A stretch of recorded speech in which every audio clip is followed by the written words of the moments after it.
But we begin first with the looming debt ceiling crisis. The U.S. is expected to hit its borrowing limit in just 2 days. That's right. Now, to be clear, the nation is not expected to run out of money for another several months, if that makes it any better for you. Treasury Secretary Janet Yellen says the U.S. will hit its statutory debt limit of $31.4 trillion Thursday. But if action is not taken in time, the Treasury Department will begin implementing what are described as extraordinary cash management measures to prevent default until around early June. Former U.S. Treasury Secretary Jack Lew joined CBS News last night on Primetime with John Dickerson to explain why failing to act could trigger economic disaster. The last 2 times, we got way too close. We saw interest rates spike, 50 to 100 basis points. We saw major asset managers just dump all of their federal holdings that would have matured in the window that was uncertain.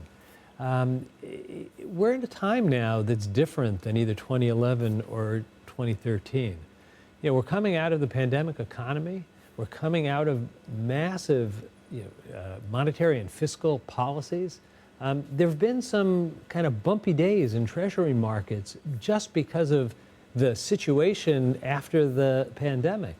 If we introduce into that situation the added anxiety of will the federal government pay or not, we don't really know what the reaction is. It's a dangerous experiment to run. Well, joining us now is CBS News congressional correspondent Scott MacFarlane. Scott, you heard the former Treasury Secretary talk about the dire economic consequences that we previously faced. And he said now if you add to it the anxiety that we have in the current situation coming out of the pandemic, what might the economic consequences be for Americans if the U.S. runs out of money? I think the point he and many Democrats on the Hill are going to make is that it's not the breaching of the debt ceiling that causes the economy to get rattled. It's the uncertainty as you approach the possible breaching of the debt ceiling that rattles the markets, could trigger a recession, could spike interest rates, but just could cause uncertainty for small business owners, for consumers, which in itself could have an economic calamity that happens subsequently. Here are the things.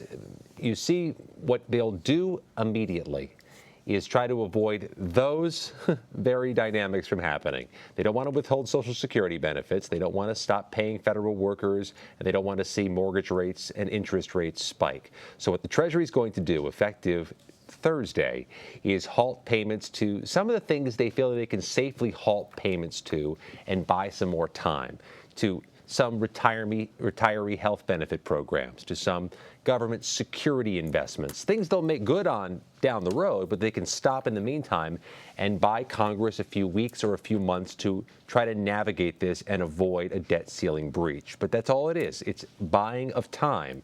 There has to be some discussion as to how to raise the debt ceiling and how quickly to do it by Congress. And that's where we see no progress whatsoever. Lana and Errol, they're not really even talking to each other. They're talking past each other. Doesn't seem to be a trajectory to any short-term solution. And I'm wondering if that's why then each side seems to be staking their claims so far apart, right? Because they have months to really work out the nitty-gritty. House Speaker Kevin McCarthy spoke about this earlier today. He, with other Republicans, are really trying to harness the moment. They have control of the lower chamber at the very least. They want to force budget cuts, saying that so many voters sent them to Congress to do as much. But so far, the White House is refusing to negotiate. So where does that leave all of this on Capitol Hill? Yeah, we've seen brinksmanship with this before. It came really close in 2011 to the firm deadline, and that caused the markets to get rattled. It was some economic impact from that 12 years ago. It's a different group this time, though. It's a different House Republican conference with a much narrower majority and a larger contingent of Freedom Caucus, farther right members who say they want to exact concessions to raise this debt ceiling. We heard a short while ago on Capitol Hill from Speaker McCarthy. Take a listen. You've got to protect Medicare and Social Security, and the path that the Democrats are going, they're going to go bankrupt.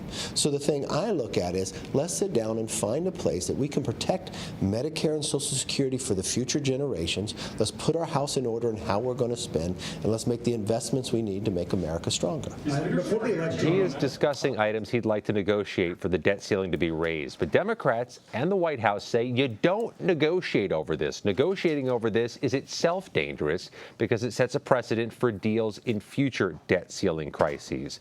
And so that's where they are right now. Republicans have a wish list. Democrats don't want the shopping to happen whatsoever. And we are now 48 hours away from reaching this debt ceiling deadline.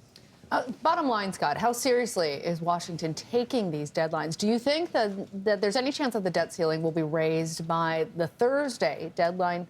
Or is Congress really looking at this summer as like their extension point? They're already looking forward to months of negotiations. Never say never, but there's no way they raise this debt ceiling by Thursday. I'm going to say never will it happen by this week. The Treasury Secretary is able to take what she characterizes as extraordinary measures to buy some time, to give from this Thursday through likely late spring for there to be negotiations. But there don't seem to be any realistic conversations underway right now.